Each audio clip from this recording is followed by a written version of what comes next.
morning learners. Today we are going to discuss about bottom relief of Atlantic Ocean. मैंने ये एक Atlantic ocean का एक रफली मैप बना दिया है जिसमें से कुछ ट्रेंचेस लोकेट कर दी हैं, कुछ आइलैंड्स लोकेट कर दिए हैं, जिससे कि आपको ये पता चल रहा है लोकेशन एक आपको रफली आइडिया हो जाए। ये वाला जो टॉपिक है ये थोड़ा सा फैक्चुअल टॉपिक है।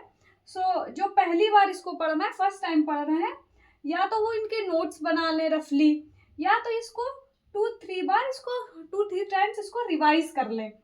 ये आपको लर्न हो जाएगा अच्छे से। इसकी स्टार्टिंग करते हैं हम लोग अटलांटिक वर्ड से, कि अटलांटिक वर्ड जो है अटलांटिक ओशन में ये कहाँ से आया है। तो ये हमारा ग्रीक मैथोलॉजी से लिया गया है अटलांटिक, जिसका मतलब होता है sea of Atlas. Atlantic word का मीनिंग होता है sea of Atlas. Okay, and then हम इसकी लोकेशन की बात करते हैं।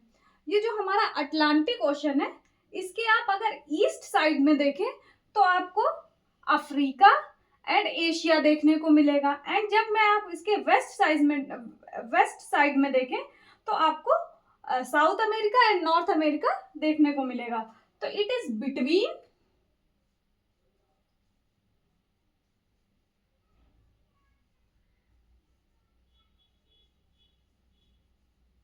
साउथ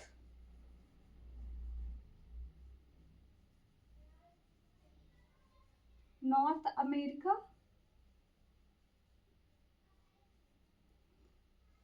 एंड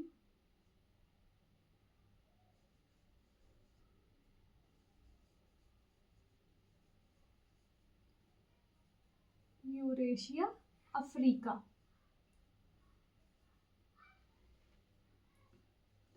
अब आप इस मैप में देख सकते हैं, ये आपको नॉर्थ हेमिस्फीयर में भी देखने को मिलेगा और साउथ हेमिस्फीयर में भी देखने को मिलेगा। तो ये हमें आपको दोनों हेमिस्फीयर में देखने को मिलेगा। एंड देन हम बात करते हैं इसकी शेप की। तो अगर आप इसका शेप देखें तो ये एस शेप में है। तो इसका जो शेप है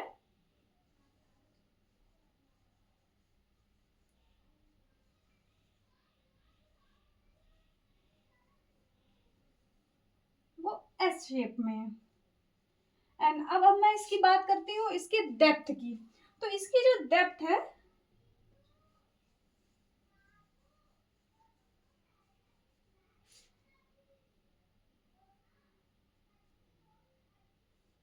लेस देन 915 मीटर्स। जो हमें अटलांटिक ओशन की डेप्थ मिलती है ये हमें लेस देन 915 मीटर्स के अप्रोक्सीमेटली देखने को मिलती है। देन अब हम इसकी बात करेंगे कि ये तो हमारा थोड़ा सा डिस्क्रिप्शन हो गया अटलांटिक ओशन का। अब इसमें से आपको क्या क्या इसकी टोपोग्राफी में देखने को मिलता है। तो इसमें से आपको टोपोग्राफी में क्या मिलेगा, आपको बहुत सारी ट्रेंचेस मिलती हैं, बहुत आपको ये मिड ओशनिक रिज में यहाँ पे मिलती है, यहाँ पे आपको बहुत सारे आइलैंड्स देखने को मिलते हैं। अभी मैं इसके सबकी एक टेबल बना दूंगी जिससे कि आपको याद रहे कि किस ओशन में कौन सी आइलैंड्स है, कौन सी ट्रेंचेस हैं। ओके, अब हम इसके बारे में पढ़ेंगे कि कॉन्टिनेंटल शेल्फ। आपका जो फर्स्ट वीडियो में मैंने कॉन्टिनेंटल शेल्फ पढ़ाया था, तो इसमें जो अटलांटिक ओशन की कॉन्टिनेंटल शेल्फ होती है ये आपकी वाइड इन नेचर होती है।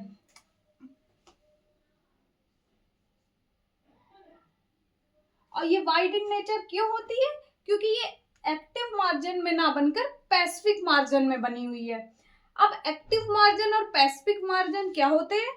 तो एक्टिव मार्जिन्स वो होते हैं कॉन्टिनेंटल शेल्फ में जब हम पढ़ते हैं, जिनका जब फॉर्मेशन जो होता है वो टेक्टोनिक एक्टिविटीज के कारण होता है, तो उनको हम लोग एक्टिव मार्जिन्स बोलते हैं। और पैसिव मार्जिन वो होते हैं जिसमें से कोई भी टेक्टोनिक एक्टिविटी नहीं होती है।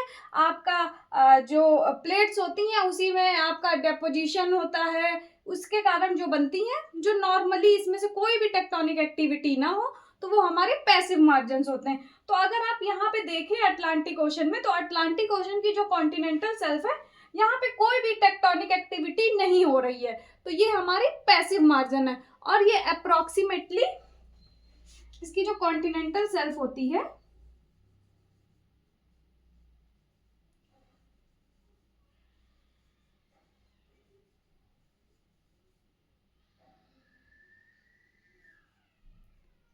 इसकी जो कॉन्टिनेंटल शेल्फ होती है ये 80 किलोमीटर वाइड होती है। ये आपकी अप्रोक्सीमेटली है 80 किलोमीटर वाइड। अब ये 80 किलोमीटर वाइड क्यों है? क्योंकि ये कैसा मार्जिन है अटलांटिक ओशन का? ये हमारा पैसिव मार्जिन है।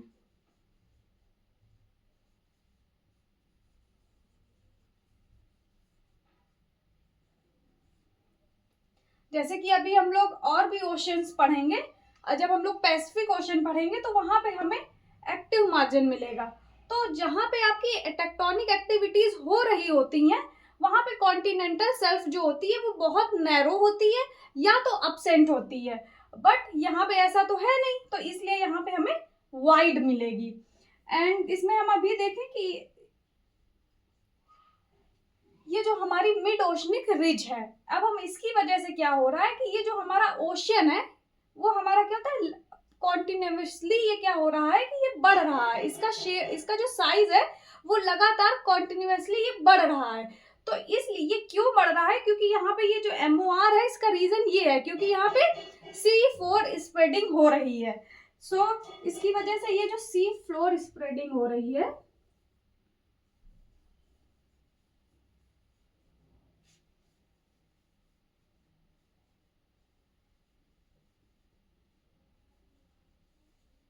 इस ओशन में क्या हो रही है, सी फ्लोर स्प्रेडिंग हो रही है, जिसकी वजह से क्या हो रहा है कि इसका जो साइज है वो लगातार क्या हो रहा है, बढ़ रहा है। और इसकी रेट क्या है? तो इसका रेट है, किस रेट से ये बढ़ रहा है? 4 सेंटीमीटर पर ईयर। सो जो हमारा अटलांटिक ओशन है वो पर ईयर कितना बढ़ जाता है? 4 सेंटीमीटर बढ़ जाता है। तो ये जो अभी ओशन है ये कैसा है? ये वाइडनिंग इन स्टेट।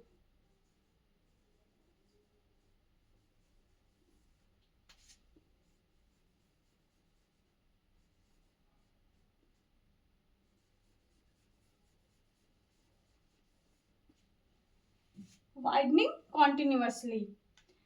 अब हम इसके बारे में पढ़ते हैं MOR के बारे में। ये तो हमारा अटलांटिक ओशन का एक डिस्क्रिप्शन हो गया कि आपका ये जो अटलांटिक ओशन है वो किस किस कॉन्टिनेंट्स के बीच में है एंड इसका शेप क्या है, इसकी डेप्थ क्या है, इसको हम लोगों ने पढ़ लिया। अब हम लोग पढ़ेंगे इसके ट्रेंचेस, क्योंकि UGC में इसके ट्रेंचेस और आइलैंड्स काफी आते हैं, और हम लोग सबसे इसके बाद हम लोग पढ़ेंगे MOR।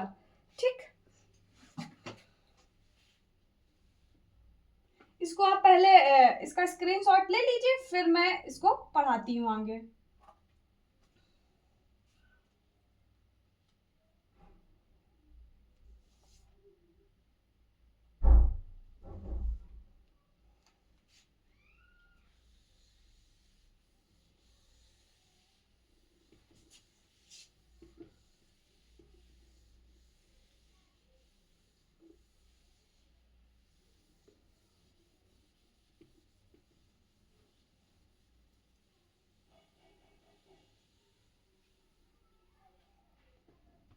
अब हम लोग पढ़ेंगे मिड ओशनिक रिज।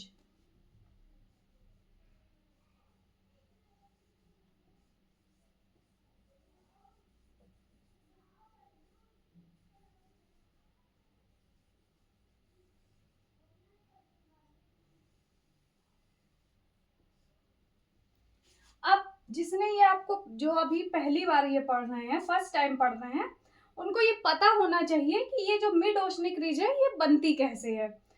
तो इसको हम तो टेक्टोनिक प्लेट्स में जब हम टेक्टोनिक पढ़ते हैं, टेक्टोनिक एक्टिविटी पढ़ते हैं, तो इसको बहुत ही अच्छे से पढ़ते हैं। पर इसमें आपको, क्योंकि इसमें ये है इतना टॉपिक, तो मैं इसको बता देती हूँ कि ये फॉर्म कैसे होती है। सो क्या होता है कि दो प्लेट्स हैं इसमें, ये बहुत ही ध्यान से समझिएगा। दो प्लेट हैं, आपकी जो वेस्ट साइड में प्लेट है ये हमारी क्या है, south north south American plate.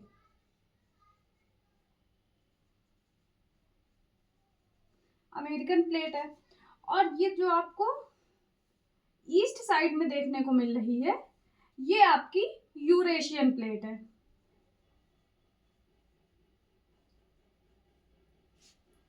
अब क्या हुआ कि टेक्टोनिक एक्टिविटी के कारण ये हमारी अपोजिट डायरेक्शन में फोर्स लग रहा है। ओके, तो ये हमारी कौन सी बाउंड्री है, डाइवर्जेंट बाउंड्री है। तो जब ये डाइवर्जेंट बाउंड्री है तो क्या होगा कि क्योंकि प्लेट हमारी अपोजिट डायरेक्शन में मूव कर रही है, तो हमारा क्या होगा, नीचे से हमारा क्या होगा कि लावा निकलेगा। और जब इनमें से लावा निकलेगा तो इस टाइप के, क्योंकि यहाँ से, क्योंकि ये आपकी मूव कर रही है अपोजिट डायरेक्शन में, तो इस टाइप से लावा निकलेगा और एक रिज फॉर्म कर देगा, वॉल्केनिक। सो क्या होगा कि इसमें बहुत सारी लेयर्स होती हैं। जो आपकी नीचे की लेयर होती हैं ये हमारी पहले की लेयर होती हैं, जो हमारी ऊपर लेयर आपको दिखती हैं वो हमारी न्यू होती हैं, और जो हमारी नीचे है वो हमारी ओल्ड लेयर है। तो इससे हमें क्या है कि ये जो आपको दिख रही है ये रिज, इस प्रोसेस से ये पूरी रिज हमारी फॉर्म हो गई है। तो ये जो आपका प्रोसेस होता है इसी को हम लोग सी फ्लोर स्प्रेडिंग बोलते हैं। कि क्या है कि दो प्लेट्स हैं वो क्या हो रही हैं कि डाइवर्जेंट बाउंड्री बना रही हैं, जिसकी वजह से आपकी वॉल्केनिक रिज या एक रिज वॉल्केनिक माउंटेन्स बनते रहते हैं और एक रिज टाइप स्ट्रक्चर बन जाता है। और इस तरीके से ये पूरी रिज हमारी अटलांटिक ओशन में फॉर्म हो गई है। तो ये इसी का एग्जाम्पल एक है। इसमें हम लोग मिड ओशनिक रिज को पढ़ते हैं। अब आप देखिए कि ये हमारा इक्वेटर है। ओके, जब हम लोग इक्वेटर से ऊपर, यही रिज जो इक्वेटर से ऊपर है, तो ये जो नॉर्थवर्ड एक्सटेंशन है इसको हम लोग डॉल्फिन रिज बोलते हैं। और ये जो हमारा साउथवर्ड एक्सटेंशन है मिड ओशनिक रिज का, इसको हम लोग चैलेंजर रिज बोलते हैं। ये बहुत ही आपका इम्पोर्टेंट क्वेश्चन है। अभी हरियाणा असिस्टेंट प्रोफेसर में ये क्वेश्चन आया था कि डॉल्फिन रिज जो होती है वो अटलांटिक ओशन में नॉर्थवर्ड एक्सटेंशन को बोलते हैं कि साउथवर्ड एक्सटेंशन को बोलते हैं। तो ये आप याद रखिए, जो नॉर्थवर्ड एक्सटेंशन है वो हमारा क्या है, डॉल्फिन रिज। तो इसमें से हम लिख सकते हैं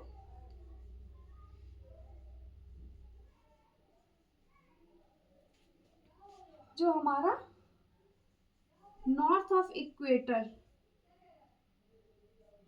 का जो एक्सटेंशन है इसको हम लोग क्या बोल रहे हैं, dolphin ridge.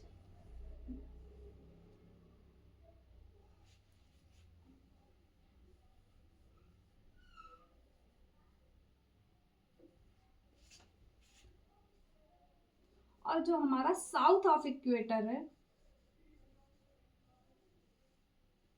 South of equator में जो एक्सटेंशन है उसको हम लोग चैलेंजर रिज बोलते हैं।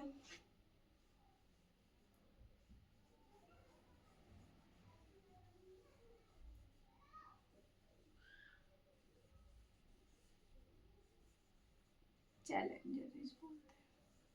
ओके, एंड अब थोड़ा सा इंपॉर्टेंट और, ये हमारा है ग्रीनलैंड, ये हमारा है आइसलैंड। तो जो ग्रीनलैंड और आइसलैंड के बीच एक्सटेंशन है ये हमारा क्या है, टेलीग्राफ प्लेटू। और जो हमारा आइसलैंड और स्कॉटलैंड के बीच में जो हमारा एमओआर का एक्सटेंशन है उसको बोलते हैं विविल थॉम्सन रिज। ओके, तो ये हमारा बिटवीन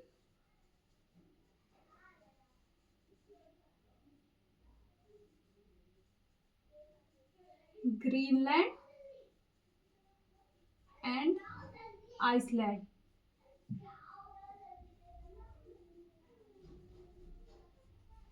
ये मैंने देखिए इसमें लिख ही दिया है, इसीलिए ये हमारा आइसलैंड और ग्रीनलैंड के बीच में जो एक्सटेंशन है उसको हम लोग क्या बोलते हैं, टेलीग्राफ प्लेटू।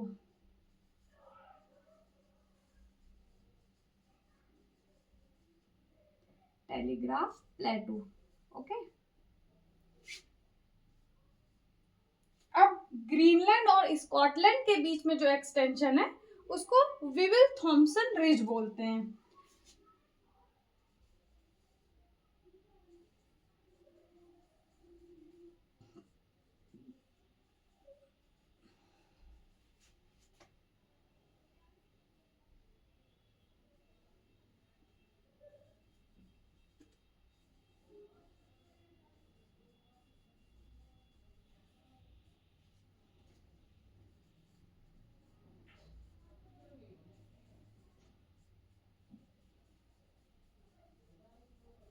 Thompson ridge. ओके। तो ये थोड़ा सा फैक्चुअल है पर ये आपको रिवाइज हो जाएगा। फिर से मैं बता दे रही हूँ, ये जो इक्वेटर के नॉर्थ में है ये हमारी डॉल्फिन रिज है, जो हमारे इक्वेटर के साउथ में है ये हमारी चैलेंजर रिज है। अब इसी का एक्सटेंशन हुआ है आइसलैंड और ग्रीनलैंड के बीच में टेलीग्राफ प्लेटू है, एंड आइसलैंड और स्कॉटलैंड के बीच में विलियम थॉम्सन रिज है। ओके। अब हम लोग पढ़ते हैं कि कौन कौन से यहाँ पे ट्रेंचेस हैं, क्योंकि ट्रेंचेस से क्वेश्चन काफी आते हैं, या तो मैचिंग में आ जाते हैं। तो अब हम लोग, आप इसको नोट कर लीजिए, फिर हम लोग ट्रेंच को पढ़ते हैं कि आपकी अटलांटिक ओशन में कौन कौन सी ट्रेंचेस इंपॉर्टेंट है। तो इसका आप स्क्रीनशॉट ले लीजिए।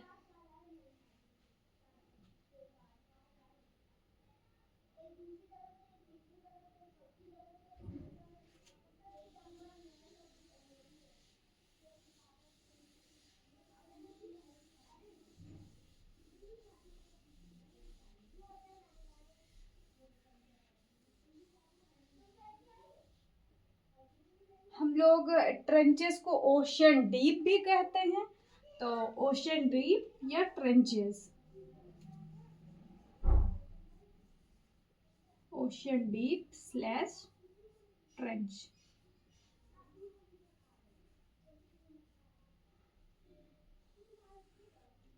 ये बहुत ही इंपॉर्टेंट है, ये आपको एक क्वेश्चन यूजीसी में आपको हर साल ही मिलता है। अब आपको सबसे डीपेस्ट ट्रेंच क्या है अटलांटिक ओशन की, तो आपको मैंने सेप साइज वाला तो एक वीडियो आपको बना ही दिया था जिसमें से सबका कंपैरिजन बता दिया था, इसलिए मैं आपको इसका साइज और एरिया नहीं बता रही हूँ, क्योंकि सबसे ज्यादा आप अगर डेप्थ की बात करें तो पैसिफिक की है, फिर हमारी इंडियन, फिर हमारी अटलांटिक की है। और साइज में क्या है कि पहले हमारा फर्स्ट नंबर पे जो साइज है, सबसे लार्जेस्ट ओशन है वो पैसिफिक है, देन हमारा अटलांटिक है, फिर हमारा इंडियन ओशन है। तो अब हम लोग ट्रेंचेस की बात करते हैं। जो डीपेस्ट ट्रेंच है, deepest trench of Atlantic ocean, जो डीपेस्ट ट्रेंच है आपको देखो मैंने लोकेट कर दी है, प्लेटो रिको ट्रेंच। तो प्लेटो रिको ट्रेंच जो है ये हमारी डीपेस्ट ट्रेंच है अटलांटिक ओशन की।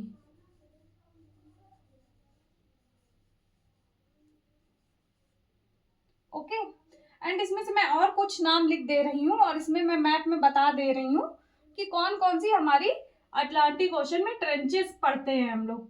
तो हम लोगों ने प्लेटो रिको पढ़ ली। अब इसी के हमें वेस्ट साइड में मिलेगी केमैन ट्रेंच। कौन सी मिलेगी? Cayman trench.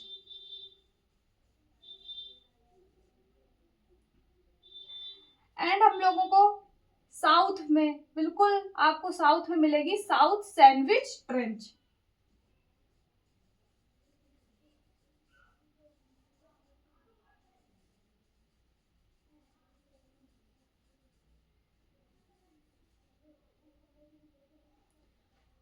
एंड अब हम देखें तो यहाँ पे आपको इक्वेटर के पास में आपको मिलेगी रोमांचे ट्रेंच।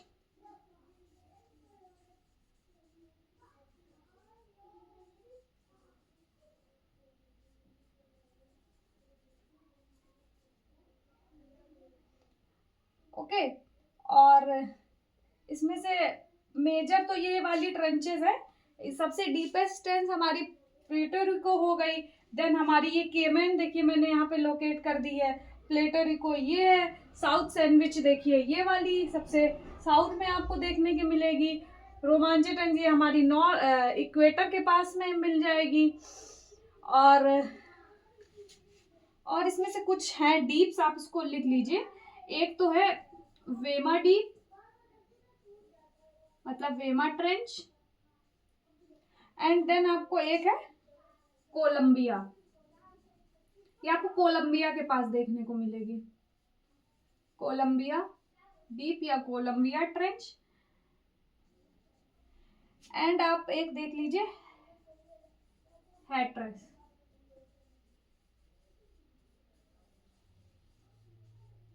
ये आपकी कुछ ट्रेंचेस हैं, कुछ ओशन डीप है जो एग्जाम के पॉइंट ऑफ व्यू से इम्पोर्टेंट है, तो मैंने इसके नेम लिख दिए हैं। तो आप ये इसको स्क्रीनशॉट कर लीजिए। फिर मैं इसकी कुछ आइलैंड्स को बताऊंगी कि कौन कौन से आइलैंड्स हैं अटलांटिक ओशन में।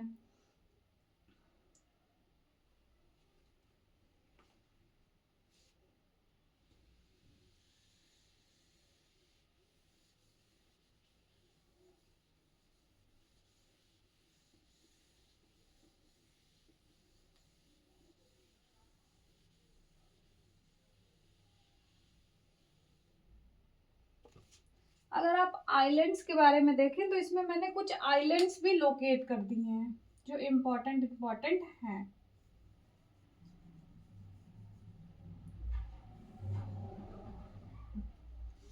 अब यहाँ पे देखिए तो यहाँ पे स्टेट ऑफ गिलबार्टर मिलेगा, यहाँ पे आपको इंग्लिश चैनल मिलेगा। तो ये है, और इसमें से कुछ आपको मैं आइलैंड्स अभी नोट करा दे रही हूँ। यहाँ पे मैंने आपको बताया था ये कौन सा आइलैंड है, आइसलैंड। तो यहाँ पे क्या मिलेगा, आइसलैंड, अटलांटिक ओशन में। एंड अजोर्स, ये देखिए लोकेट किया है मैंने, ये बहुत ही सुंदर है अजोर्स आइलैंड। यूट्यूब में बहुत सारे इसके वीडियो पड़े हैं अजोर्स के, क्योंकि जो लोग ट्रैवलिंग करते हैं यहाँ बहुत ज़्यादा जाते हैं और बहुत सुंदर है। तो आप इसको ज़रूर देखिएगा, अजोर्स आइलैंड।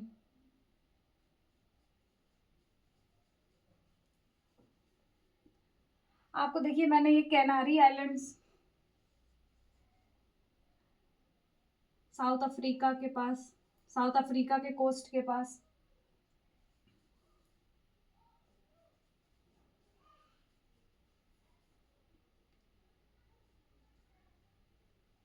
कैनारी के जस्ट आपको साउथ में मिलेगा केप वर्दे आइलैंड्स।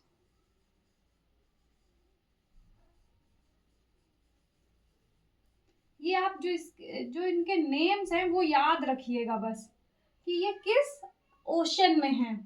तो केप वर्दे आइलैंड्स हो गए। अब आपको मिलेगा, एक मिलेगा सेंट हेलेना।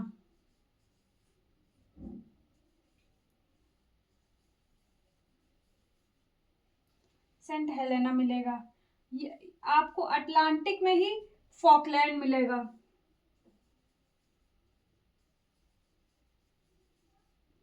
ये आपको ये जो सेंट हेलेना फॉकलैंड ये आपको साउथ में देखने को मिलेगा, साउथ अटलांटिक में। ओके,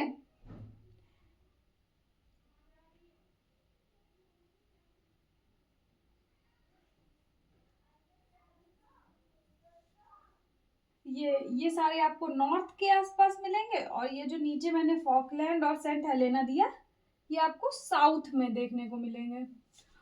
और एक साउथ में ही रिज है, वॉल्विस रिज। ये देखिए बिल्कुल साउथ अफ्रीका से के थोड़े कोस्ट से थोड़ी ही दूर पे आपको मिलेगी। तो इसको अब ये देखिए बरमूडा ट्रायंगल के बारे में आपने बहुत पढ़ा होगा, तो ये आपको अटलांटिक ओशन में यहीं पे मिलेगा, नॉर्थ में ही। नॉर्थ मतलब नॉर्थ में वेस्ट साइड में आपको देखने को मिलेगा, जो आपने बरमूडा ट्रायंगल के बारे में पढ़ा होगा। ओके, अब आपने न्यू फाउंड आइलैंड्स, ये यहाँ पे ये मैंने ये रेड कलर से लोकेट किया है, ये न्यू फाउंड लैंड है। ओके, तो अब आपको देखिए, मैंने आपको अभी शायद मैंने फर्स्ट वाले में बैंक्स के बारे में पढ़ाया था कि अटलांटिक ओशन में कौन कौन सी बैंक्स हैं। तो ये जो न्यू फाउंडलैंड है, इसी के पास आपको क्या मिलेगी, ग्रांड बैंक मिलती है और ग्रोगर बैंक मिलती है, यहीं पे न्यू फाउंडलैंड के आसपास ही। और जब हम अभी इसी के ओशन करेंट्स के बारे में पढ़ेंगे तो वहां पे हमें लोकेट ही करना पड़ेगा। ओके, तो ये आपके हो गए आइलैंड्स। अब हम कुछ इसके पढ़ लेते हैं, मार्जिनल सीज भी मिलते हैं इसमें से।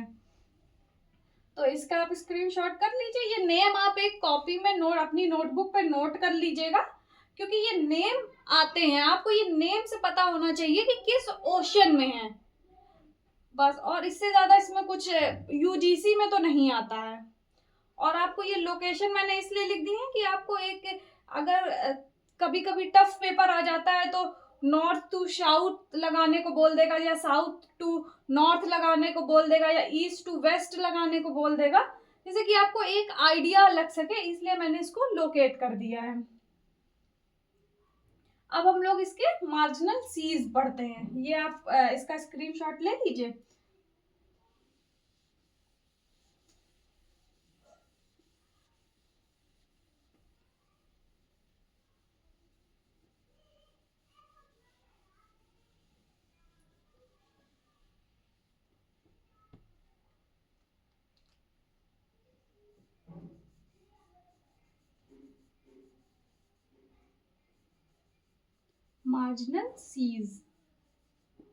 मार्जिनल सी जो है, इसमें है काफी, अभी तक हालांकि आया तो नहीं है ये क्वेश्चन, बट है टॉपिक में, तो मैं पढ़ा दे रही हूँ कि कौन कौन से मार्जिनल सी हैं यहाँ पे।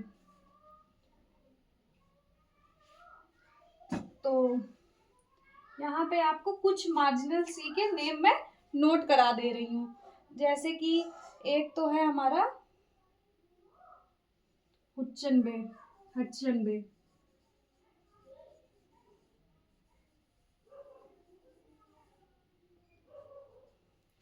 एंड हमारा है बाल्टिक सी।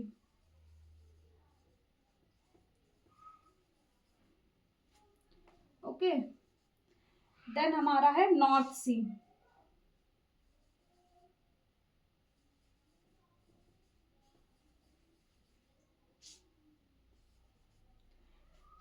एंड हमारा है डेनमार्क स्टेट।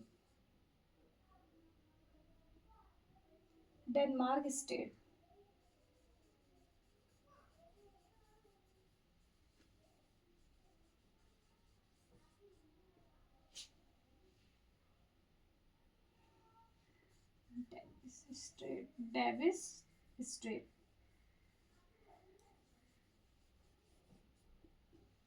ये आपके कुछ मार्जिनल सी है।